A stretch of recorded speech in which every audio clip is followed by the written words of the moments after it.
Kopi Bali House ya di Sanur, dekat rumah saya tuh.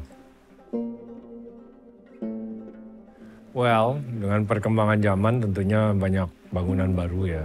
Tapi so far secara garis besar it stays the same, which is pretty good.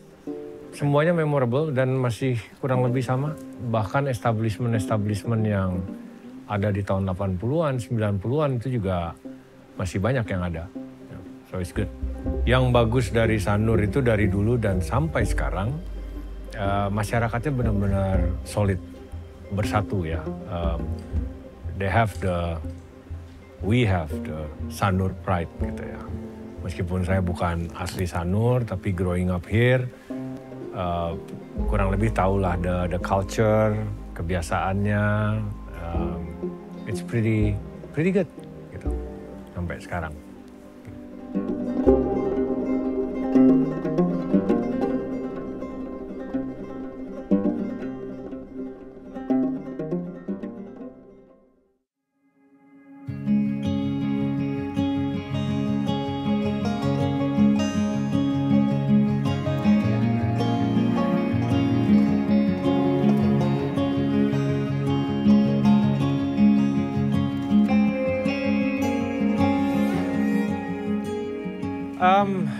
Kali ini lebih mengangkat satu daripada produk ikon di Bali, which is kopi kupu-kupu bola dunia, ya, yang asli Bali dari tahun 1935, dan juga betapa well managed produk ini sehingga selain retail dengan kemasannya yang beragam, dia juga supply ke hotel-hotel berbintang 5, bintang 4, dan juga mungkin yang bintang 3 lainnya ya. Saya kembali di Amerika dari tahun 80 sampai 93 saya balik ke Bali. Saya udah mulai ngurus di toko Bhinneka Jaya, bantu ayah saya. Ini mentah? Ini semua barang-barang mentah, kopi mentah. Dia berarti belum diolah sama sekali? Belum diolah.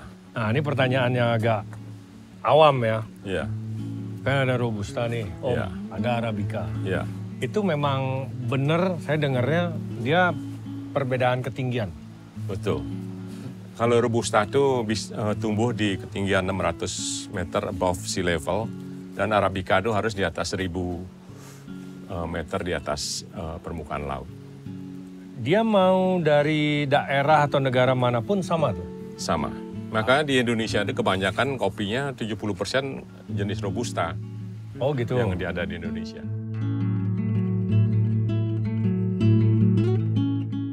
Jadi Om Wewe kan generasi ketiga. Ya. Mulai benar-benar yang pegang atau mengelola itu tahun berapa? 1993 tadi saya balik dari Amerika. Oh, Amerika di mana? Di LA saya. Di LA, oh ya. Mungkin setahu saya kan ini saya udah generasi ketiga. Pada waktu saya kecil, tahun berapa tuh? Tahun sekitar 67-an, ayah saya memang udah mempunyai toko kelontong, namanya Bhinneka Jaya. Di sana kita menjual, zaman dulu adalah menjual alat-alat kayak gambir, kopi, teh, deterjen, dan lain-lain sana. Banyak yang kita jual pada itu.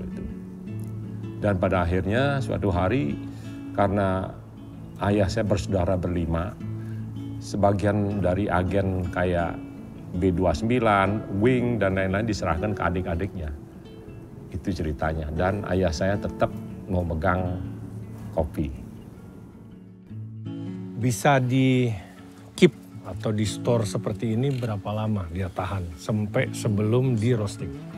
Kalau kita, karena kebanyakan kita jualan kopi Robusta itu bisa tahan 3-4 tahun masih bisa. Oh ya? Kopi seperti ini? Iya. Kalau Arabica? Arabica bisa tahan 3-4 tahun, tapi yang wet process kita hanya bisa pertahankan 1 tahun aja. Kopi itu ada 2 macam, satu dry process, satu wet process. Okay. Kalau dry process itu jauh bisa tahan lama. Okay. Yang wet tuh bisa tahan, tapi kalau dalam setahun nggak dipakai, makin lama makin kurang rasanya. Ya, karena ada kandungan airnya gitu. Ya. Apa yang membuat ciri khas? Karena pabrik kita kan selalu membuat kopi yang fresh tiap hari. Malah dari pabrik sini kita bawa ke Bhinneka itu selalu kopinya fresh. Jadi orang yang membeli kopi di toko saya itu selalu masih hangat kopinya semua. Itu yang membuat orang senang membeli kopi kita. Wah, ini foto-foto apa nih Om? Ya ini adalah proses ya dari mungkin Pak lihat dari perkebunan kopi. Yang putih ini adalah bunga dari kopi. Baru terjadilah biji hijau di sini.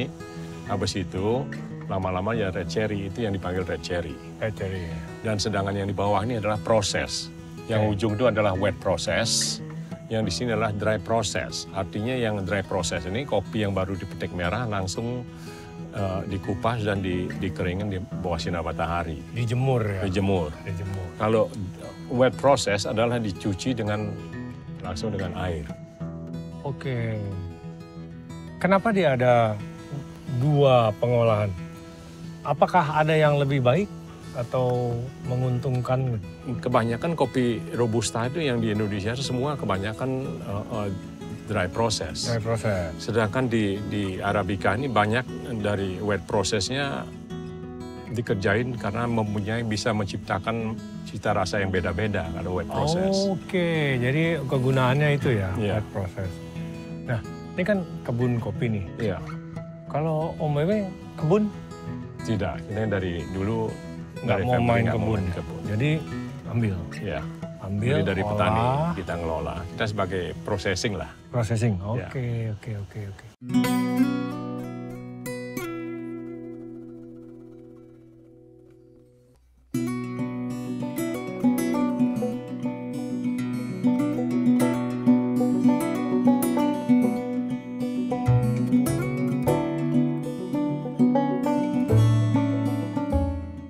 Ke tempat roasting, melihat 2 mesin yang besar.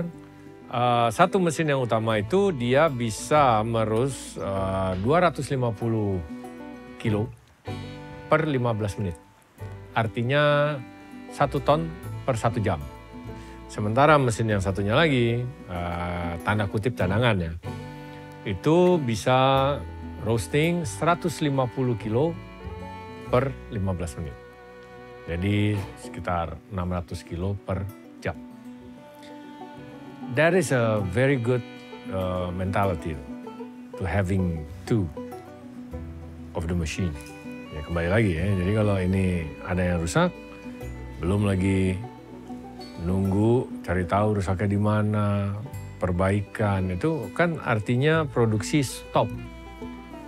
Baik sehari kayak 2 hari, 3 hari, bahkan apalagi kalau lebih kan. Jadi ini tetap bisa jalan. I like that a lot. That concept. Karena memang main business-nya is kopi. Oke, dari tempat roasting itu tidak jauh dari mesin tersebut, di pojokan itu dekat tembok ada mesin penggilingan ya, yang menjadikan biji kopi tersebut untuk menjadi bubuk. Nah, itu juga fresh.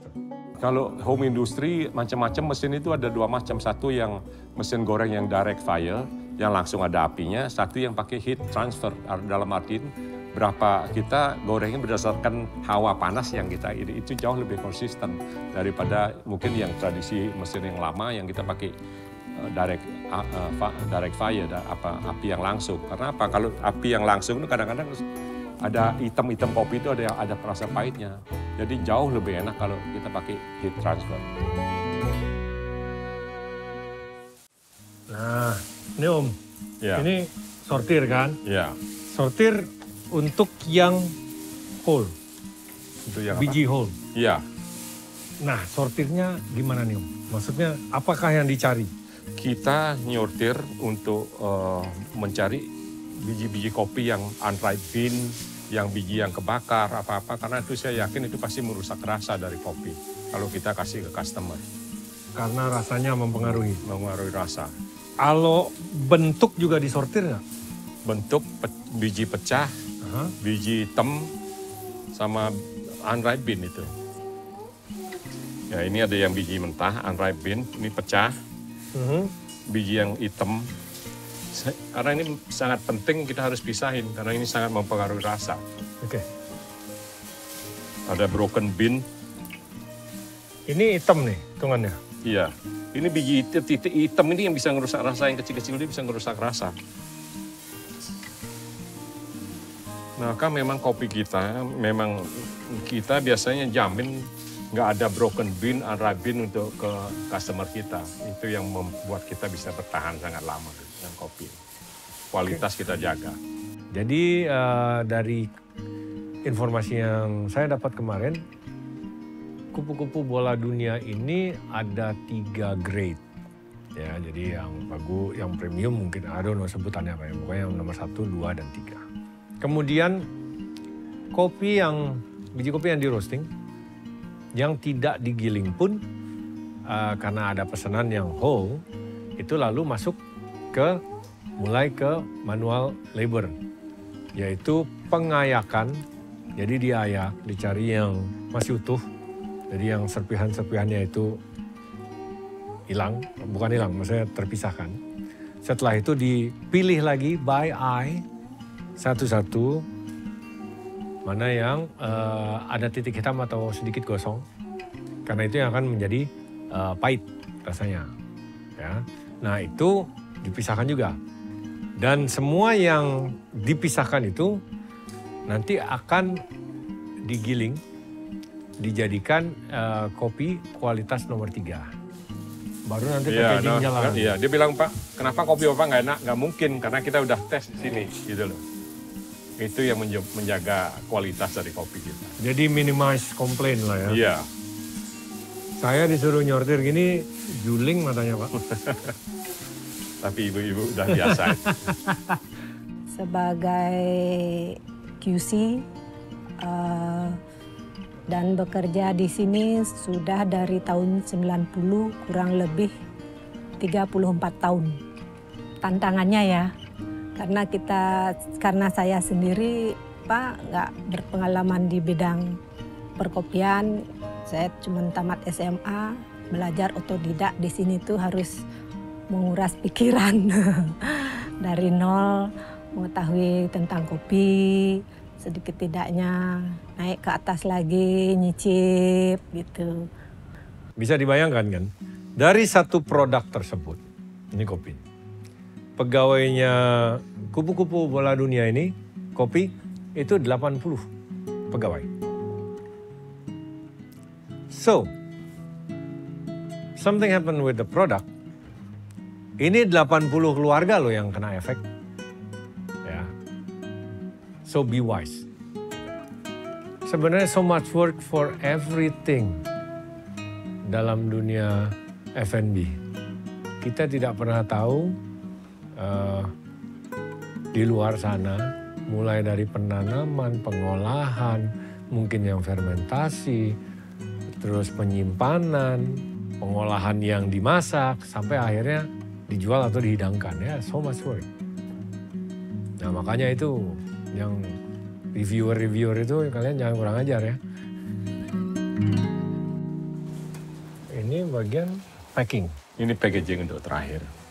Bedanya apa nih Om? Kiri, kanan? Karena setiap hari kita, karena kopi kita fresh, apa yang habis itu yang kita kerjain. Oh gitu? Kayak ini kopi yang aluminium dan lain-lain. Dan sengaja kita memang packaging, karena dalam mesin pun nggak bisa buat ini biar packagingnya biar pas. Ini karena dalam bentuk kopi bubuk. Ini dia... Kita kasih... Ini berdasarkan berat? Berat. Baru dipadetin? Ditumbuk, iya. Terus nanti tinggal di seal gitu? Iya. Oke. Dan duduk. Di sini saya banyak lihat, mungkin ada warna merah, biru, coklat dan lain-lain. Ini adalah saya desain adalah untuk best of Indonesia, best of Bali. Jadi yang warna merah dari mungkin dari Jawa, yang biru dari Sumatera dan lain-lain. Ada berapa macam nih best of Indonesia? Best of Indonesia 3 macam. Best of Bali, saya ada kopi Bali, Bali original sama kopi Bali Sunrise rasanya. Jadi packagingnya sangat simple. Kita memang kasih dalam bentuk 3 macam bubuk yang ukuran mungkin yang 100 gram. Jadi customer atau turis-turis yang ke Bali itu bisa nyobain kopi kita. Oh, pas kecil saya udah disuapin kopi sama kakek saya udah dari dulu. Jadi dari dulu saya udah tahu kopi. Bukan udah tahu ya, cuma udah bisa minum gitu loh ya. Tapi dulu minumnya itu cuma mungkin sedikit-sedikit aja. Nggak bisa bedain rasa juga. Cuma kopi ya kopi aja gitu. Semudah mungkin kalau seingat saya bisa umur 13-an lah sudah saya belajar kopi. Dari kakek saya lihat dia kan jadi role model saya. Jadi saya ingin menjadi orang seperti dia. Jadi kalau ditanya untuk paksa ke kopi, tidak. Awalnya mungkin saya agak bingung karena saya nggak ngerti caranya dan kopi itu hanya kopi. Tapi makin lama saya makin lebih tertarik dengan kopi dan sekarang sudah tidak ngerasa dipaksa sama sekali. Oke, nama saya Max Cahyadi. Saya anak pertama Bapak Wirawan. Saya di perusahaan ini saya sebagai direktur saya nggak kerja di pabrik kopi sih. Saya kerja di dapur kopi Bali. Saya punya tempat sendiri. Saya servis mesin kopi, jual mesin kopi, sewa mesin kopi, goreng kopi, dan juga produksi mesin kapsul. Nah saya tidak fanatik kopi seperti adik saya dan bapak saya. Soalnya seperti saya bilang, saya fokusnya lebih di menjual dan servis mesin kopi. Bapak saya dan adik saya fokusnya lebih di kopi. Ayah saya adalah orang yang sangat serius, pintar dan strategis dengan kerja kerasnya untuk demi kebaikan keluarga saya, keluarga kita.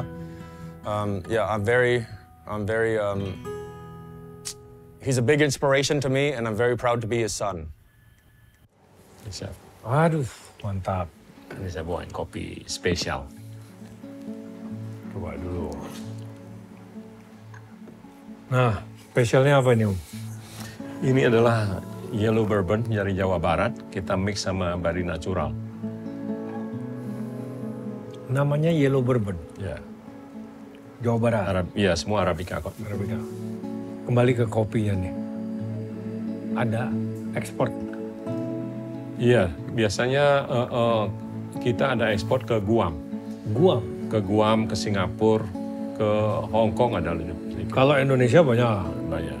Tapi ekspor Guam, Singapura, dan Hong Kong. Hong Kong. Masalahnya harga kopi ini sebenarnya yang kita jual ini kan harga kopi worldwide itu harganya hampir sama. Yang kita hanya bisa jual ya dalam bentuk packaging, dalam bentuk kopi yang kopi luwak dan lain-lain itu marginnya masih bisa. Kalau worldwide coffee harganya sama, sangat berat untuk kita untuk biasanya ekspor ke ini.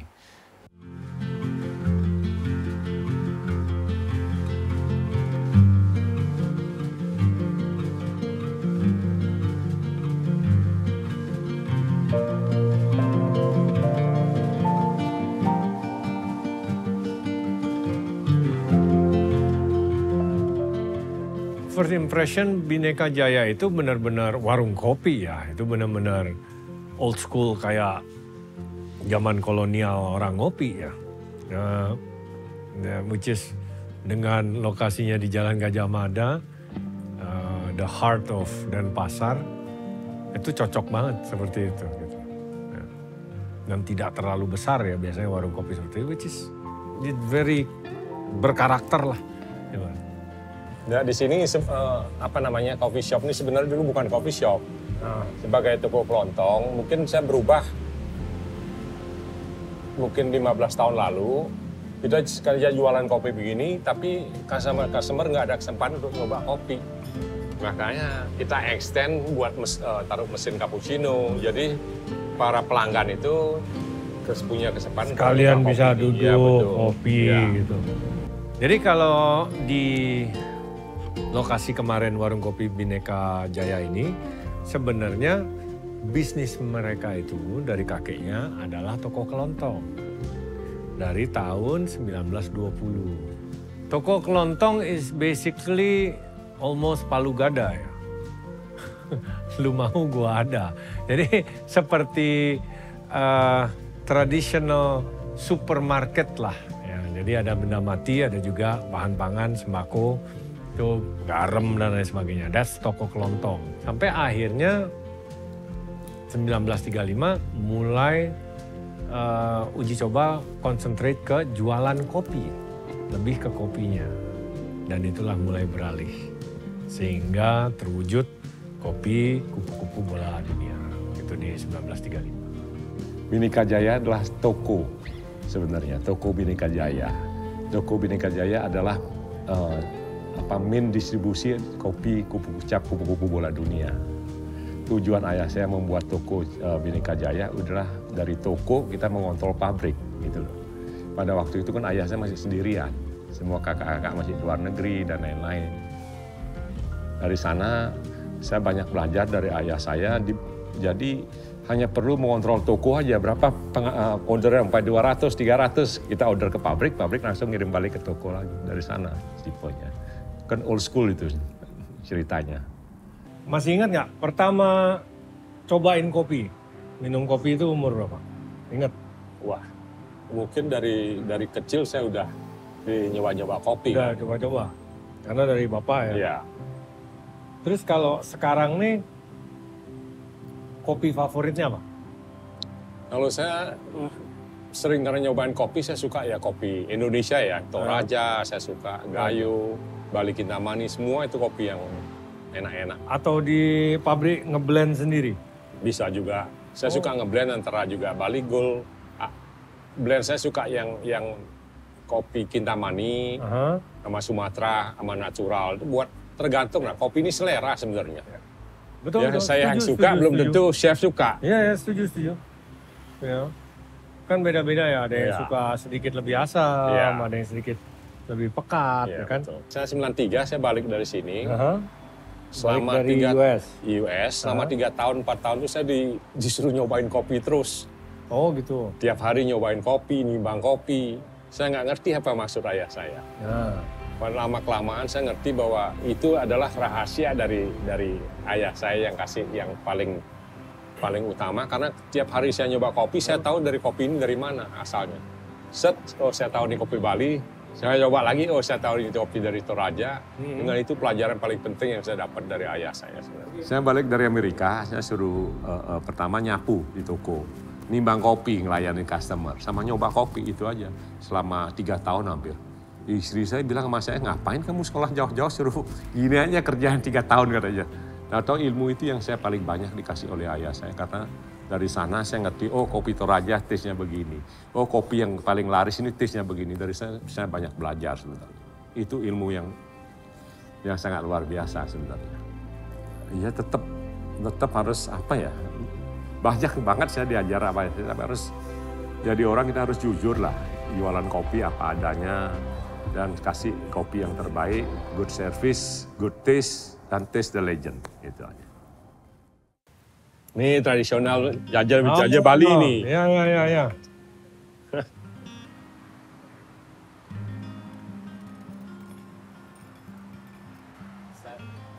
Kan saya nggak tahu ya, kalau dari saya nih orang luar, meneruskan bisnis keluarga tuh kayak beban gitu. Nah, artian kalau mereka sudah sukses sekian tahun gitu, ini sekarang di tangan saya nih. Takut gitu loh kalau saya tuh. Jadi mungkin pada saat itu mungkin Om Wewe mungkin ada perasaan juga, mungkin gimana ya, nervous lah. Terus, nah ayah ada pesan. Pesan ayahnya sangat simpel, kita dilahirkan di Bali. Ya. Hidup dari orang Bali. Dapat uang dari orang Bali, kita harus hargain itu semua, pertama. Maka pesan dari ayah saya, kita harus, karena bis toko ini adalah di Denpasar, kita harus bantu pertama pasar. Untuk menjual kopi-kopi di pasar. Kasihlah mereka utang. Kasih mereka utang, karena kopi kita lumayan laku, kasih dia puter uangnya untuk beli. Oh gitu. Untuk beli yang barang-barang jadi ada bisa berjalan. Ya ada terminnya gitu. Ya. Di samping itu sangat membantu orang-orang di pasar sebenarnya pada zaman itu. Oke. Dan juga ayah saya juga pesan tidak boleh menaikkan harga pas mau galungan, kuningan dan hari raya. Oh nggak boleh. Naikin harga. Jadi Jangan cari kesempatan. Iya, itu nggak boleh. Simple ya sebenarnya. Simple. Tapi itu yang bikin boleh dibilang sustainable. Iya. Untuk Om Wewe sendiri, what's next dari kopi ini? Atau ada impian yang pengen dilakukan yang masih berbau dengan kopi? Wah, impian saya sangat banyak sebenarnya. Masih tentang kopi? Masih tentang kopi, ingin juga. Karena di Bali ini banyak pelukis yang sangat talented. Pematung yang sangat talented. Pasti. Kenapa nggak kita buat lukisan kopi, patung dari kayu kopi. Patung dari kayu kopi. Kayu kopi kan kadang-kadang yang di atas 10 tahun kan udah nggak berfungsi dengan baik, ditebang dan dibuat kayu api, malah dibuat pizza. Mungkin saya lebih tahu kalau pizza dari ini kopi baunya lebih nyaman. Kenapa nggak itu dibuat sesuatu yang unik jadiin patung ya? Jadi mungkin bisa eksibisi dari patung kopi, mungkin dari akarnya. Oh, jadi Om Wewe mau beralih ke art ya? Art. Tapi semua. masih dengan Ada kopi. kopi. Ini contoh Ya. luar biasa. Ini saya dari tadi coba perhatiin. Ini warnanya gini apa dari kopi ampas? Yang coklat ini memang dari ampas kopi, yang ini dari akrilik. Jadi ini kombinasi antara warna sama kopi. Menurut saya ini suatu yang unik karena dari kopi ini kita bisa menciptakan karya lukisan. Saya ini kan karena saya tinggal di Bali, teman-teman seniman ini banyak. Apa yang saya bisa kerjakan lagi selain kopi gitu loh. Yang saya ingin kerja ya gimana kalau kita nggak, karena di kota turis kenapa nggak buat lukisan kopi gitu loh. Pertama awalnya juga nggak semua pelukisnya bisa dengan warna yang sempurna. Karena tiap hari saya komplainin warna kurang jelas, akhirnya lama-lama makin bagus karyanya mereka semua. Dan saya percaya orang-orang Bali ini pelukisnya luar biasa, sangat talentnya ini sangat luar biasa. Dan bagaimana cara menghidupkan mereka juga, itu tujuan saya juga. Dengan karya lukisan kopi, Vespa dibuat dari kopi, apapun yang bisa. Kan banyak yang kafe-kafe, kenapa nggak dibuat sesuatu yang unik gitu loh menurut saya. Bila perlu buat kafe yang semua everything is coffee, patung kopi, lukisan kopi, makanan. Even saya buat nasi goreng espresso kita buat, ya kan? Apa yang pokoknya everything kopi lah, biar gila kopi lah gitu umpama. Itu yang saya ingin lakukan. Jadi ternyata Om Wewe ini punya passion di kopi bukan sekedar untuk diminum ya. Ya. Dan dia juga beliau itu sangat menyukai art. Dan salah satunya yang paling signifikan kopi dan art adalah lukisan dengan kopi ya. Jadi satu lukisan yang paling signifikan itu kemarin yang pas di belakang kita duduk, itu perpaduan dari kopi dan akrilik. Nah itu jadi yang terbuat dari kopinya ya atau brushing ya.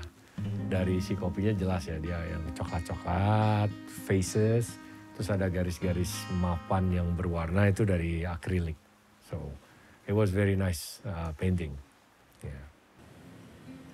Om Wewe kan udah lama nih juga ngejalanin. Iya. Nextnya udah ada penerus? Ya mungkin ke anak-anak saya yang mau nerusin. Mau mereka? Sebagai ini kan memang sebagai distribusi dari udah mau generasi keempat. Saya nggak mungkin cikal bakalnya kopi kan dari sini. Ya. Kan sayang depan sayang.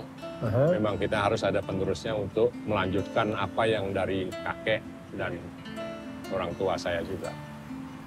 Saya makan lagi Om. Ya silakan. Nah ini. Nih. Kebetulan juga lama-lama mungkin Kopi Bali House saya sudah dirikan 20 tahun yang lalu. Kopi di Bali House? Iya, Kopi Bali House namanya. Kenapa? Karena saya pikir, karena seperti saya bilang tadi, kalau mau buat proposal ke hotel itu selalu Lavazza ini, begitu. Yang ini, produk kita nggak boleh masuk. Saya bangun Kopi Bali House, namanya rumah dari kopi, maksudnya biar orang-orang itu nyoba bahwa kita benar-benar bisa memang buat kopi. Itu di Sanur. Di Sanur. Di sana juga saya ada ruang untuk belajar barista, karya lukisan dari kopi. Semua ada di sana, patung dari kopi, sepatu kopi, semua udah. Oh jadi lebih banyak artnya di situ dibanding lukisan di sini. Oh. Nah ini sendiri Om, 7 hari seminggu. Enggak, 6 hari seminggu. Hari apa tuh? Senin sampai Sabtu.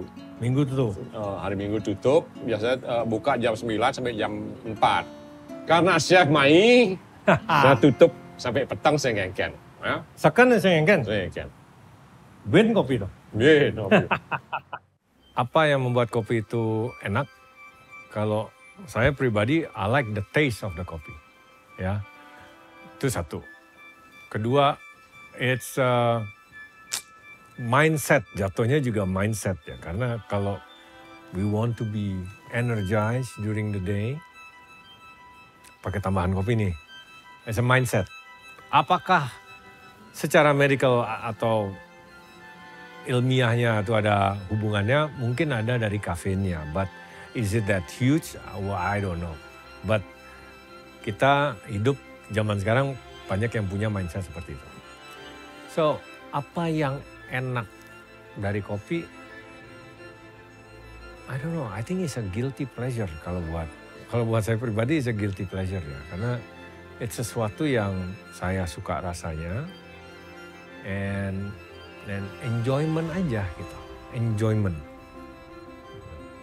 Especially kalau pagi-pagi gitu ya, pagi-pagi baru bangun, bisa duduk di luar, lihat yang hijau-hijau, baik kebun sendiri atau lagi di luar kota, selalu cari hotel yang ada balkonnya, ada patio, bisa lihat hijau-hijau duduk di luar sambil ngopi. Itu kayaknya you have the moment, ya, yourself gitu, dengan semua pikiran kita with coffee. That's a good thing.